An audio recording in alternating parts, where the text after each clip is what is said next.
जय माँ गंधर्ववासिनी।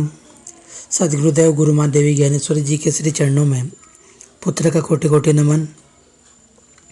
श्री गंधर्ववासिनी माँ पीताम्बरा बगलामुखी का आशीर्वाद आप सभी भक्तों पर सदैव बना रहे।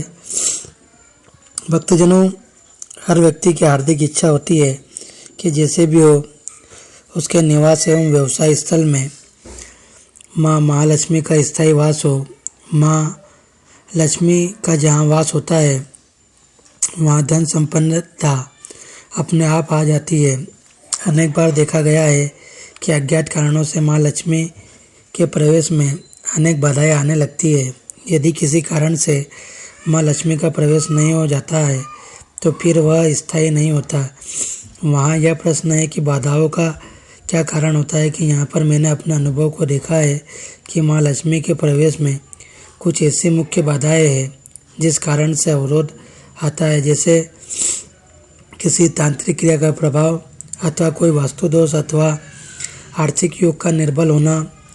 यदि इनमें से कोई कारण हो तो क्या माँ लक्ष्मी की कृपा नहीं होती? इसके लिए मेरा कहना है कि यह सत्य नहीं है। यदि कोई अशुभ योग है तो आप कोई उपाय करें तो वह योग दूर होकर अवश्य ही आप पर माँ लक्ष्मी की कृपा होगी। यहाँ मैं आपको कुछ ऐसे ही सरल उपाय बताने जा रहा हूँ जिसके करने से आप पर भी माँ लक्ष्मी की कृपा अवश्य होगी। आप ये उपाय पूर्ण विश्वास के साथ करें। पहला है, किसी भी अमावस्या को आप यह उपाय करें। यह उपाय आपके निवास से नकारात्मक ऊर्जा को समाप्त करेगा।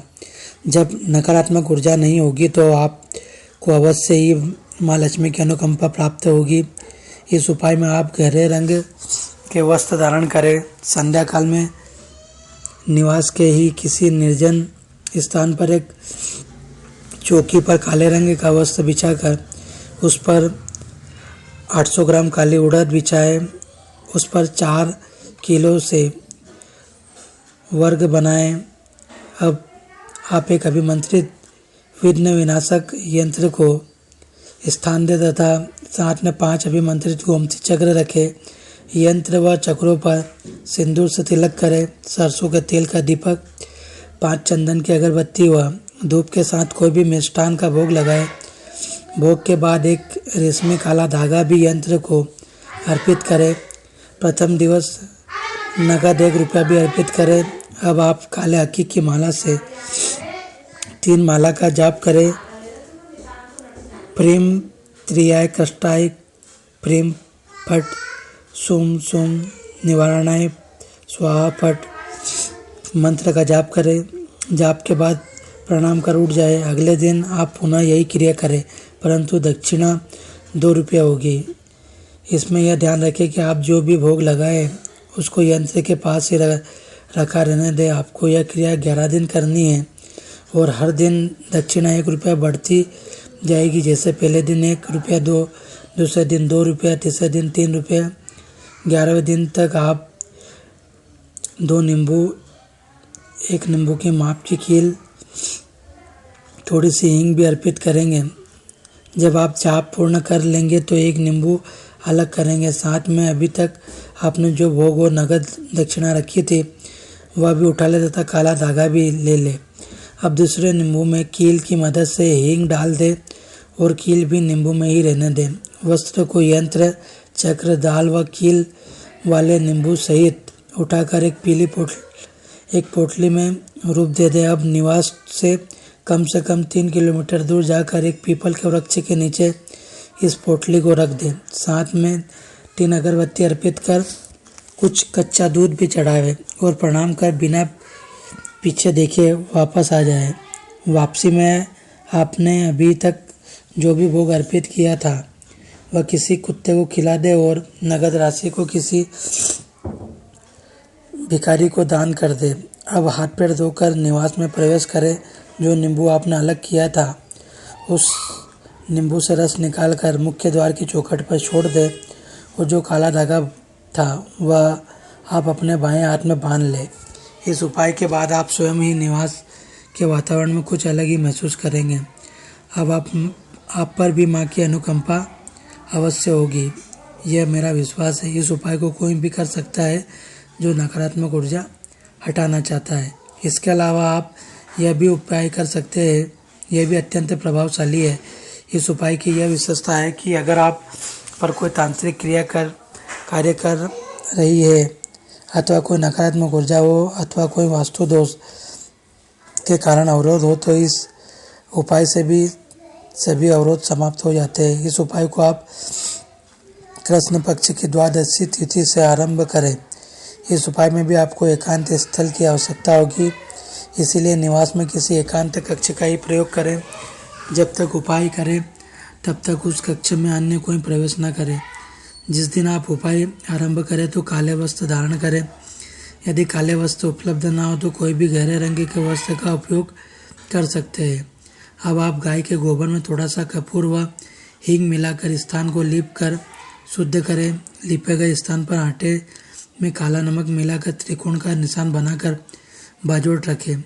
बाजोट पर पहले नीला वस्त्र फिर काला वस्त्र बिछाकर उसके ऊपर 400 ग्राम काले तिल में एक जटा वाला नारियल दबा दें। नारियल के 7 विघ्न विनाशक यंत्र व 8 अभिमंत्रित गोमती चक्र तथा एक सियार सिंगी दबाएं। सरसों के तेल का दीपक को यंत्र के समक्ष अर्पित कर धूप दीप अर्पित करें और एक इमरती का भोग लगाएं।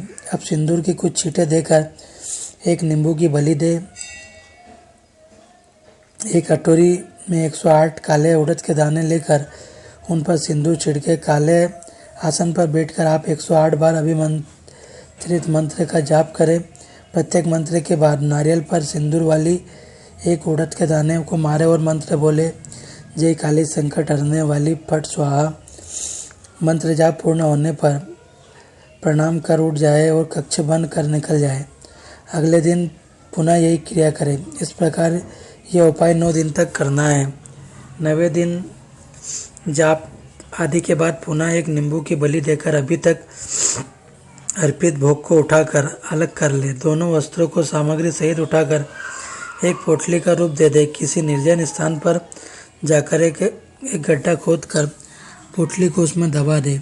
मिट्टी से गड्ढा बंद कर दे और एक सरसों का दीपक और 11 अगरबत्ती व एक धूप गड्ढे पर रख कर बिना पीछे देखे आ जाए। वापसी में सारी इमरती किसी कुत्ते को डाल दे। हाथ पैर धोकर निवास में इस उपाय को करें। आप महसूस करेंगे कि आपके मस्तिष्क में कोई बोझ हट गया है, हल्कापन महसूस करेंगे। इसके अलावा आप उपाय ये भी कर सकते हैं, यदि आप ऐसा महसूस करते हैं कि अचानक ही आपके निवास का वातावरण कुछ बदल गया है। जब भी आप अपने निवास में प्रवेश करते हो अजीब सी घुटन होती है अथवा आप जब अकेले में होते हो तो मन में घबराहट होती है। अगर ऐसा है तो यह उपाय अवश्य करें।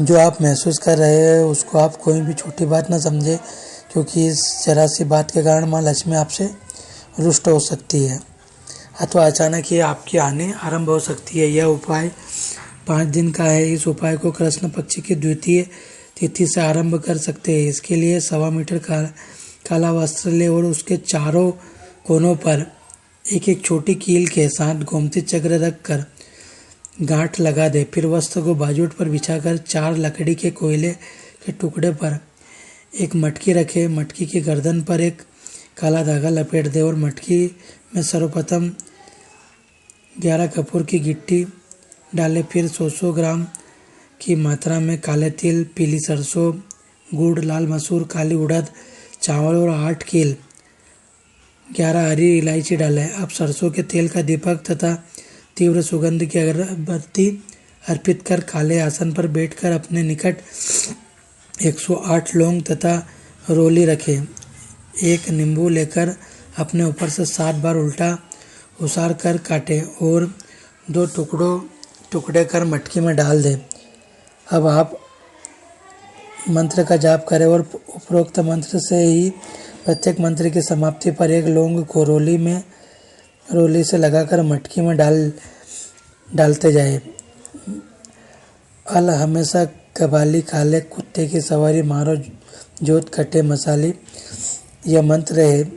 जाप के बाद प्रणाम कर उठ जाए। अगले दिन पुनः यही क्रिया करें। इस प्रकार आप 5 दिन तक ये उपाय करते रहे। 5वें दिन मंत्र जाप के बाद अपने किसी पुराने रुमाल से मटकी का मुख बंद कर दे और कपड़े सहित उठाकर बांध कर एक पोटली का रूप देकर किसी निजी स्थान पर जाए और साथ में कोई भी ऐसी खाद्य सामग्री अवश्य ले जिससे आकर्षित होकर कोई कुत्ता अथवा कोई अन्य जानवर उसे खा जाए। जिस स्थान पर आपको कोई न दिखे उस स्थान पर एक गड्ढा खोदकर पोटली को उसमें दबाकर गड्ढे का मुख मिट्टी से बंद कर दे। ऊपर से साथ में लाई गई सामग्री रखकर बिना पीछे देखे आ जाए। घर आकर हाथ पैर धोकर प्रवेश करें। कुछ ही समय में आप चमत्कार देखेंगे। भक्तजनों, सभी उपाय साबर क्रियाओं से प्रेरित है जो काफ़ी सटीक और अनुभव में लाए हुए हैं। इनके अतिरिक्त एक बात फिर दोहराना चाहूँगा कि किसी भी प्रकार के उपाय करने से पहले करने वाले को आध्यात्मिक के प्रति पूर्ण निष्ठावान होना चाहिए। अध्यात्म से ही हमारे अंदर विवेक आता है। विवेक से ही धैर्य की उत्पत्ति होती है और एकमात्र धैर्य ही किसी भी परिस्थिति में संयम बनाए रखने का सामर्थ्य देता है। उपाय करते समय साधक को जल्दबाजी नहीं करनी चाहिए। कोई भी उपाय टोटके सबसे पहले प्रारब्ध को कमज़ोर करते हैं। मंत्र जाप धीरे धीरे प्रारब्ध को मिटाता है। जिस प्रकार स्याही की दवात में साफ पानी भरना हो तो पहले उसके अंदर की गंदगी निकालने के लिए काफ़ी पानी व्यर्थ करना पड़ता है।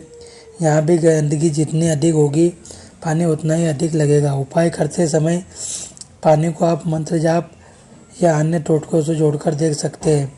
दवा साफ होने के बाद ही उसमें साफ पानी जाएगा। इसी प्रकार एक बार प्रारब्ध खत्म होने के बाद कोई भी उपाय चाहे वह हमारी नज़र में मामूली ही क्यों ना हो तुरंत काम कर जाता है। अधिकांश मामलों में हमने देखा है कि उपाय करने वाले लोग बहुत जल्दी धैर्य त्याग देते हैं। कभी कभी तो सफलता के एकदम नज़दीक पहुंचकर यह उपाय बदल देते हैं। यह उपाय बताने वाले कोई फिर होता यह है कि हमें दूसरा उपाय फिर शून्य से आरंभ करना पड़ता है। आपने एक दोहा अवश्य सुना होगा, रस्सी आवत जाट से मिल सिल्क पर पड़त निशान, करत करत अभ्यास से जड़मति होत सुजान। कहने का तात्पर्य यही है कि किसी भी कार्य को हाथ में लेने के बाद उसे तब तक सफलता न मिले बीच में नहीं छोड़े, तभी कार्य सिद्धि संभव है। टोने टोटके हजारों प्रकार के होते हैं। राशि लग्न अनुसार भी जिसके विषय में आप किसी भी प्रबुद्ध ज्योतिष से जान सकते हैं।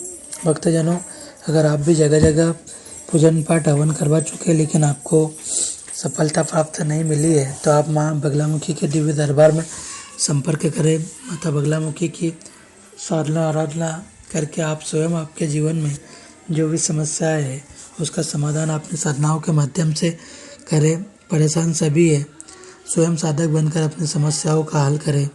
जय माँ बगलामुखी, जय श्री माँ।